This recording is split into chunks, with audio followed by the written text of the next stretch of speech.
I found a small wooden box in my father's attic the day he died, with a note inside that read, "Don't trust Dean with your money." 2 years later, my half-brother Dean was scrubbing mixing bowls in a bakery I'd renamed Crust of Consequences, wearing a shirt that said "Rolled over my trust," while every bread bag printed his fraud case number. Let me tell you exactly how I got him there.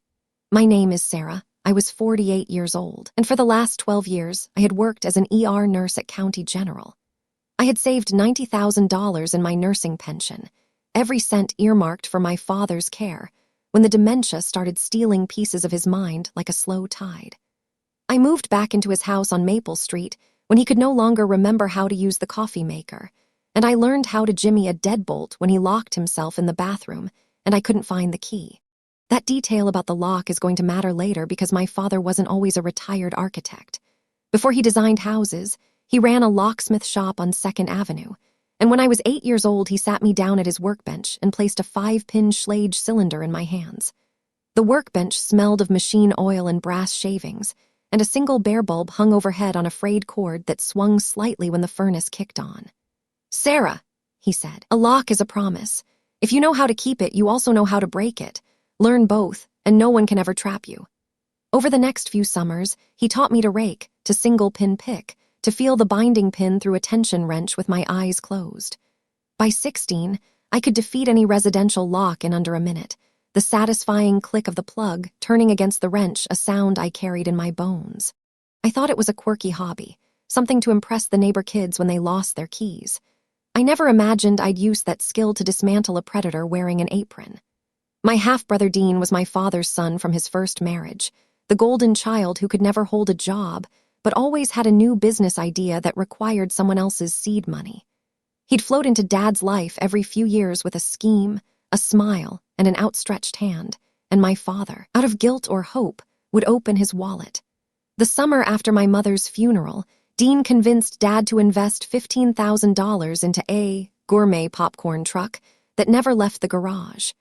The money vanished into a hole of unpaid vendors and a seized trailer, and Dad never spoke of it directly, but he started locking his filing cabinet at night.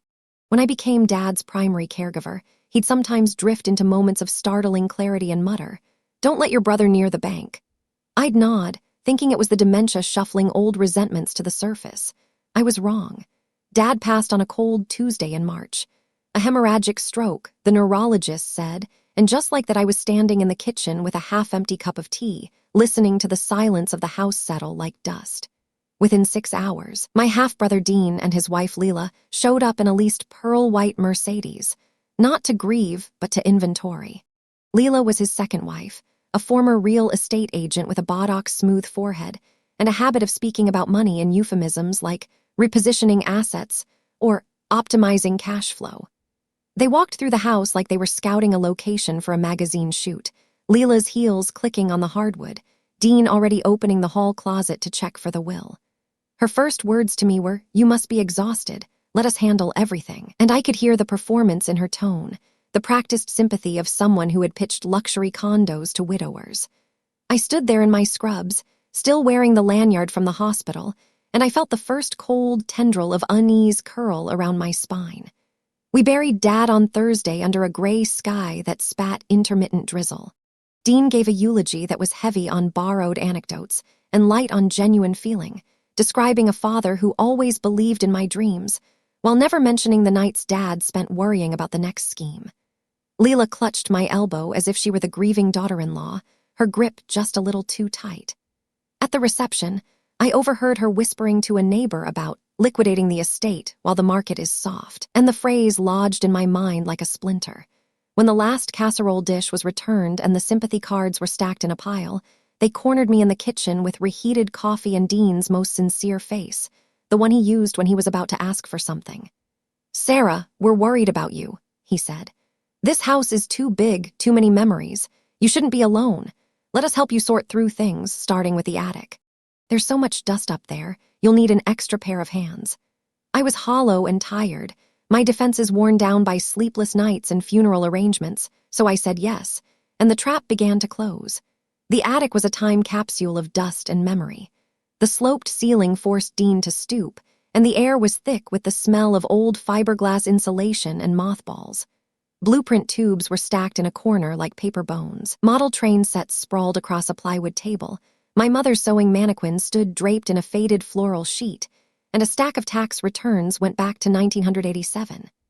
Dean started flinging things into garbage bags with theatrical efficiency, tossing photo albums and old ledgers with equal disregard. I was moving slowly, touching each object, when I spotted a wooden box no bigger than a bread loaf, tucked behind a stack of yellowed folders. It had a tiny brass clasp, not locked, just closed, and the wood was dark walnut, polished smooth by years of handling. When I picked it up, I could smell old paper and the faint ghost of my father's pipe tobacco, a sweet, almost vanilla scent that hit me so hard my throat tightened. I opened my mouth to say something, and Dean snorted without even looking. "Junk, toss it," he said, grabbing it from my hand and dropping it into a black trash bag with a thud. He turned back to a pile of old curtains, and I nodded, pretending to keep sorting. When he went downstairs to take a phone call, I knelt down, fished the box out of the bag, and slipped it into my oversized tote. My heart was thudding against my ribs. I didn't know why, but my father's voice echoed in my head. A lock is a promise. That night, after Dean and Leela had retreated to their hotel, I sat on the edge of my father's worn green armchair and opened the box. Inside were the contents of a life I never knew he kept. A tarnished keychain from his locksmith days with the original shop logo, a photograph of my mother laughing in a garden of sunflowers, and a small leather-bound notebook with yellowing pages. The leather was soft as skin, and the spine crackled when I opened it. His handwriting throughout the notebook was a record of his lucid moments, little observations and worries about Dean's past financial disasters. I flipped to the back, and there, in shaky letters crooked from the tremors he hid so well, were 4 words. "Sarah, do not trust Dean with your money." Beneath that, in slightly firmer ink, as if he'd paused and gathered his strength, he had written, "He will drain you dry. Save yourself." I read it 6 times. My hands trembled so badly I had to set the notebook down on the arm of the chair. My father had seen something I hadn't, a pattern of predation that his failing mind had still managed to articulate. He'd left me a warning from beyond the grave, a lock I needed to open carefully. I tucked the notebook under my pillow and didn't sleep that night. I planned. Before I continue this story, let me know where you're watching from in the comments below. Hit like and subscribe if you believe family betrayal should come with consequences. Now, back to how Dean tried to take everything I had. The manipulation started the next morning, dressed up as concern. Dean and Leela insisted on taking me to breakfast at a sunlit diner with red vinyl booths and the cloying smell of maple syrup. Over plates of scrambled eggs they barely touched, they slid a stack of papers across the formica table along with a heavy silver pen. "Sarah, we've spoken with an estate attorney, a friend of ours, and he says it's best if you consolidate the house into a trust," Leela cooed, tapping a manicured finger on the signature line. "It's just a formality. With Dad gone, you need protection from creditors and taxes. We'll be the trustees, so you won't have to worry about a thing. You can even move into our guest house. It's perfect." I picked up the pen, my hand steady despite the surge of adrenaline, and saw that the document was a quitclaim deed transferring ownership of Maple Street to the Morrison Family Trust, with Dean and Leela as sole trustees. I didn't need a law degree to see the trap. Once signed, that house would be theirs, and I'd be a guest in my own life. I set the pen down and let my shoulders slump, drawing on years of dealing with difficult patients. "I don't know," I whispered, making my voice soft and foggy. "I'm so tired I can't even think straight right now. My brain feels like static." I rubbed my forehead as if fighting a migraine, and I watched their micro-expressions. Leela's smile tightened at the corners while Dean's jaw flexed ever so slightly. "Of course, honey. Take your time," Leela said, her voice a shade too sweet. "But we really should get it settled before probate drags on.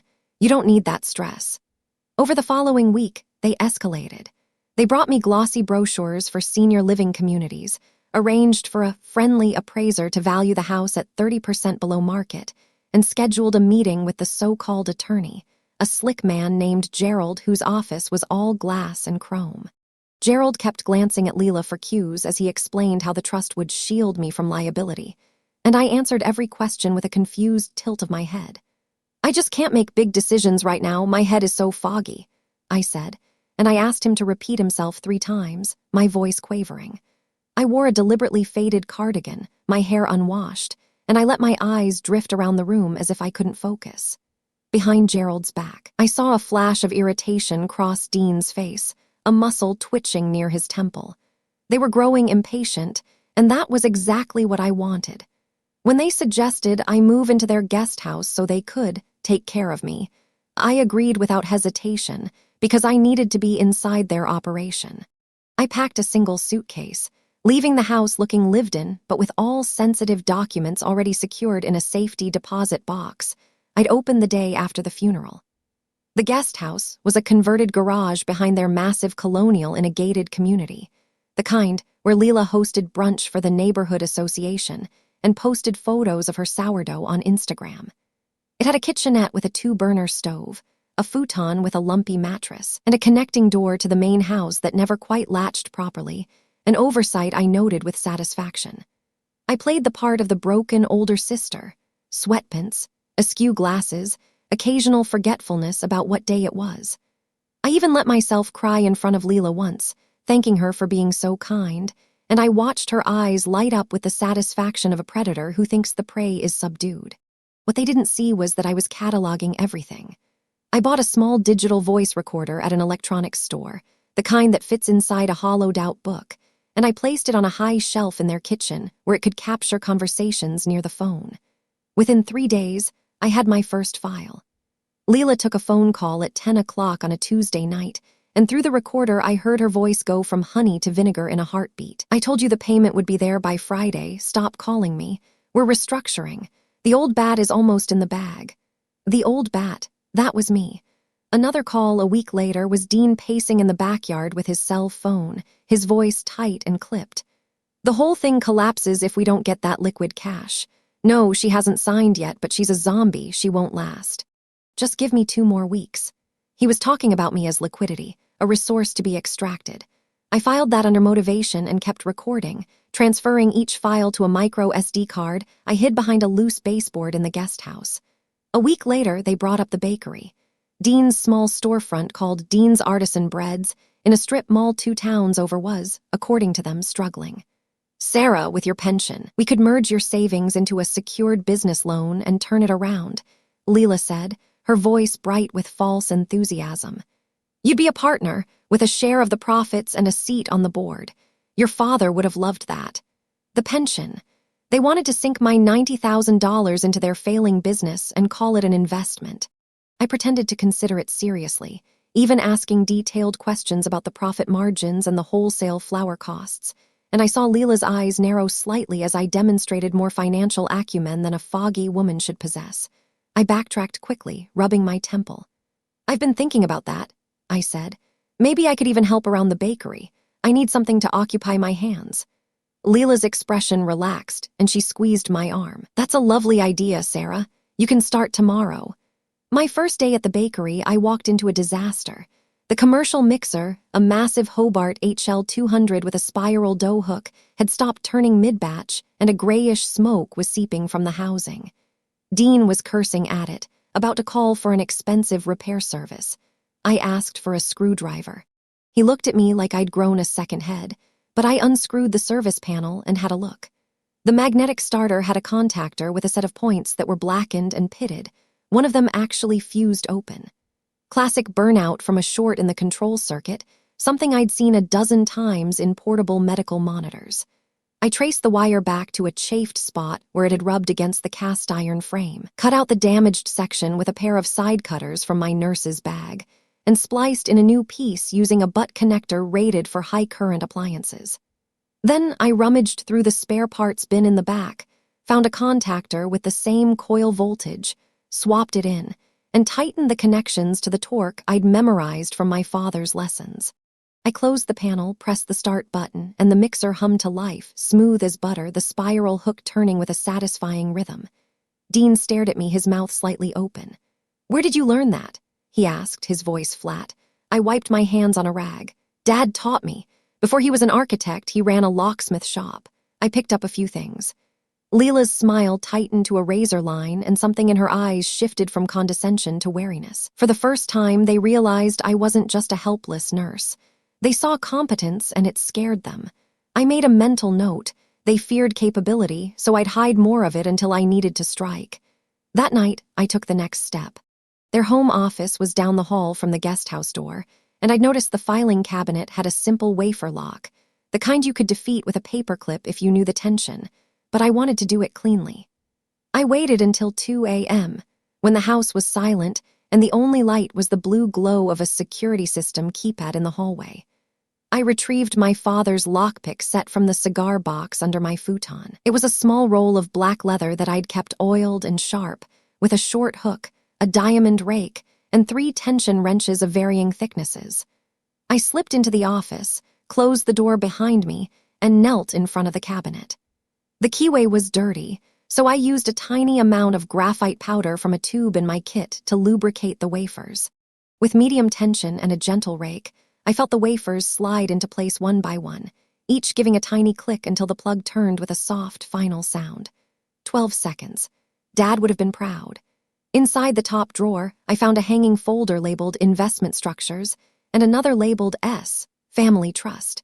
The first contained loan documents from a hard money lender with an interest rate of 22%, personally guaranteed by Dean. And right there on the signature line was my name in an unfamiliar scrawl that looked like a child's attempt at my cursive.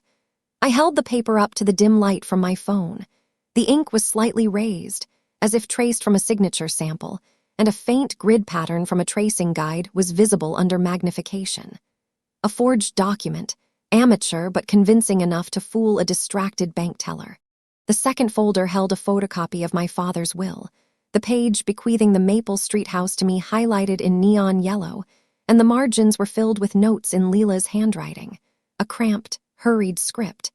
Quiet title, deed in lieu, non-contestable after 6 months residency.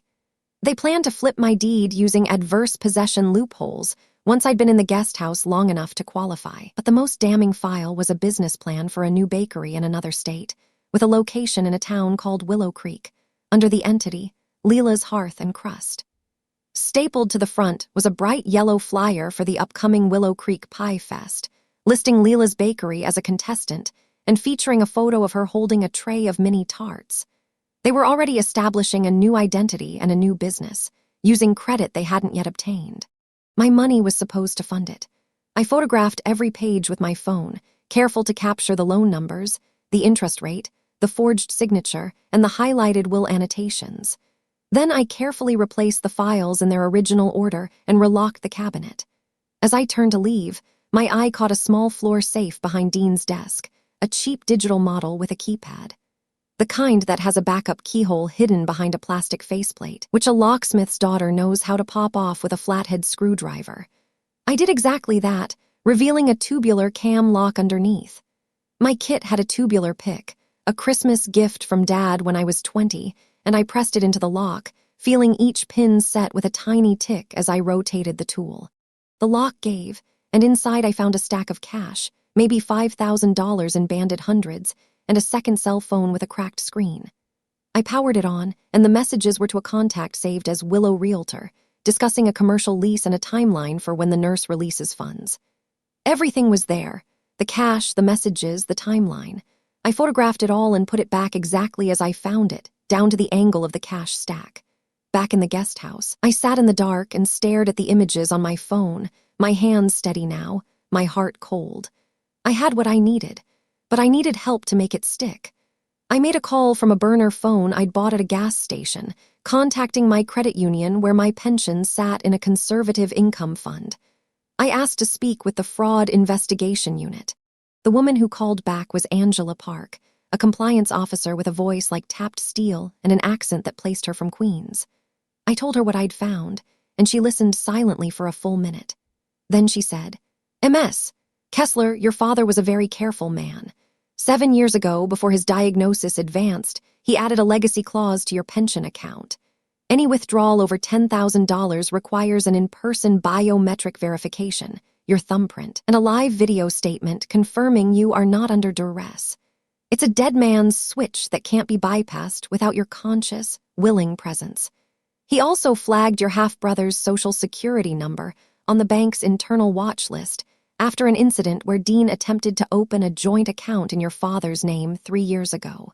Dean can't touch a dime without your total, conscious cooperation, and even then the flag would trigger an automatic hold. I felt my father's hand on my shoulder from beyond, the weight of his foresight. Angela told me that Dean's flag had already triggered alerts for suspected elder fraud, and she'd been quietly building a file with a federal investigator named Agent Morris. She asked if I would be willing to help gather the final piece of digital evidence that would seal an indictment. We met at a coffee shop 2 towns away, a dim place with sticky tables and no security cameras. Angela was a woman in her 50s with a razor-sharp bob and an entirely neutral expression, and she handed me a small USB device no bigger than a stick of gum. It had a micro USB connector that could plug into a computer's port and automatically clone any financial spreadsheets, PDF agreements, or tax documents it found. We need admissible digital evidence of the forgery and the fraudulent business plan, she explained. The physical photos are good, but a forensic disk image of their files with timestamps is ironclad. If you can get this onto their primary computer for at least 5 minutes, it will extract everything we need for an indictment, plus it'll map any other accounts they've hidden. I told her I could manage that, and I asked one thing in return, that I get to look Dean in the eye when it all fell apart. A week later, opportunity arrived. Dean and Leela announced they were spending a Saturday at a local food expo to network, and they'd be gone for 8 hours. I saw them off, then walked into the main house through the unlatched connecting door, my heart hammering in my chest. Their primary computer was a desktop in the office, a sleek machine with a 27-inch monitor and a password prompt. I'd watched Leela type it once from across the room, the angle of her fingers reflected in a window, her dog's name, Bailey, plus her birth year, 1975.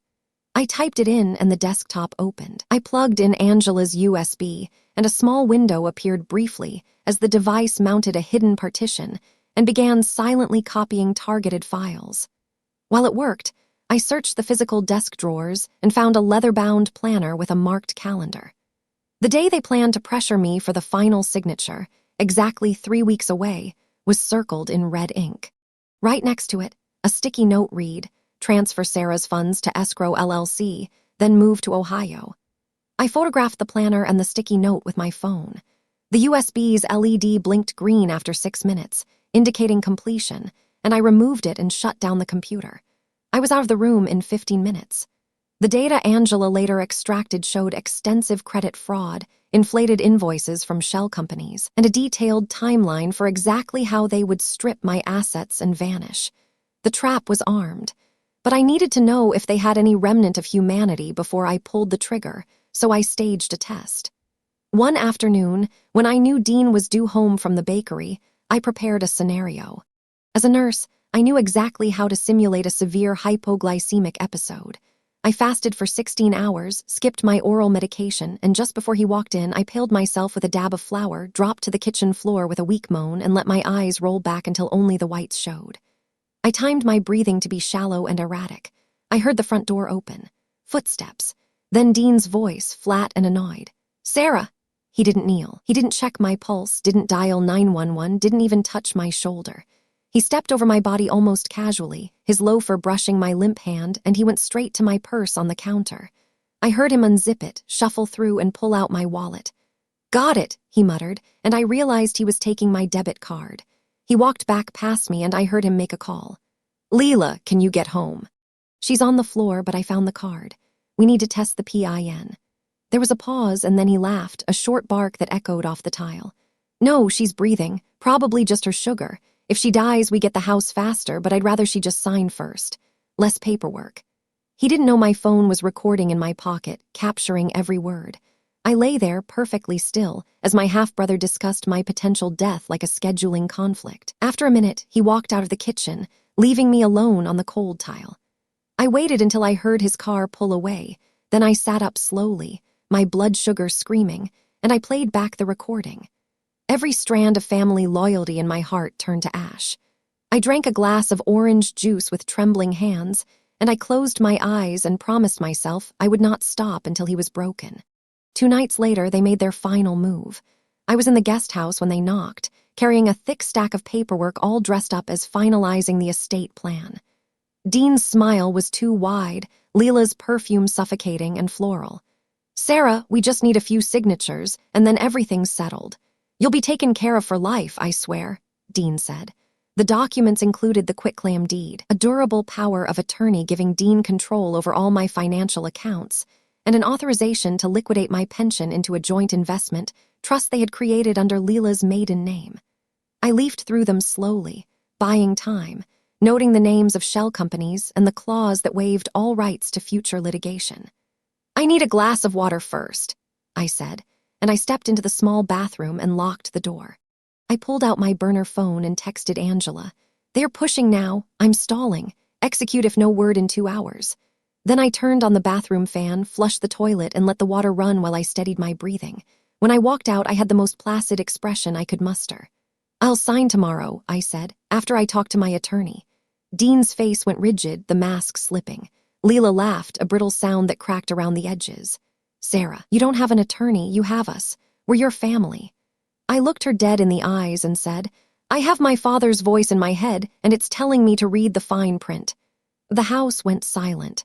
That night I heard frantic movements through the walls, drawers slamming, hushed arguments that rose to shouting, the rapid zip of suitcases. I didn't sleep. I watched their bedroom window from my darkened room, and at 3 a.m., their Mercedes pulled out of the driveway with the headlights off. They were running. In the morning, I walked through the main house and found their bedrooms stripped, their personal files missing, but in the kitchen a burner phone had been left on the counter with a text message from Leela. "We'll mail the release for you to sign. Try not to be difficult." They'd abandoned the bakery, too, leaving it with unpaid rent and a padlocked door. I called Angela immediately. She had the USB data, the recorded conversations, the photographs of forged documents, and now flight to add to the charges. The FBI issued a federal warrant for Dean and Leela for interstate fraud, elder exploitation, forgery, and flight to avoid prosecution. Agent Morris was assigned to head the investigation, and he was a man who moved with quiet efficiency. I wasn't content to wait for them to be picked up. I wanted to find them myself. The yellow flyer from their file cabinet, the Willow Creek Pie Fest, was seared into my memory. I looked it up online and found a newspaper article from 6 months earlier about the upcoming festival, with a photograph of Leela smiling under a white tent, holding a tray of mini tarts, the banner behind her reading, "Leela's Hearth and Crust." The bakery was located in a small town in Ohio, just across the state line. I accessed the county business registry and confirmed the entity was registered under Leela's maiden name, Leela Hartwell, with a rural address and a date of filing that matched the timeline in their business plan. They thought I'd never find them. They had blocked my calls, changed their numbers, and assumed a grieving nurse with a foggy brain would just sign the release and go away. They underestimated me completely.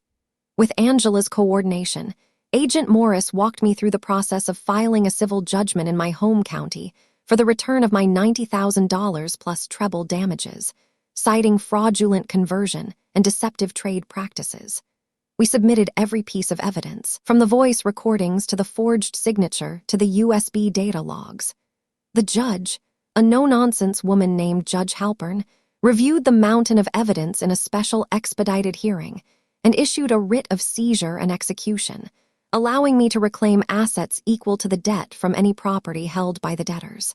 The order specifically listed any business equipment, inventory, and leasehold interests associated with Dean Morrison or Leela Hartwell under any business name. Agent Morris accompanied me to serve the writ, along with 2 county deputies from Willow Creek. I wanted to deliver it myself, to see the look on Dean's face when the promise he broke came back in the form of a court order. We drove to Ohio on a Saturday morning, the flat farmland stretching to the horizon.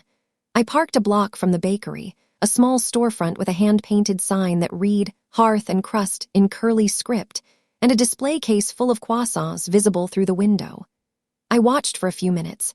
Dean was behind the counter, wearing a flour-dusted apron, serving a customer with that same fake grin I knew so well.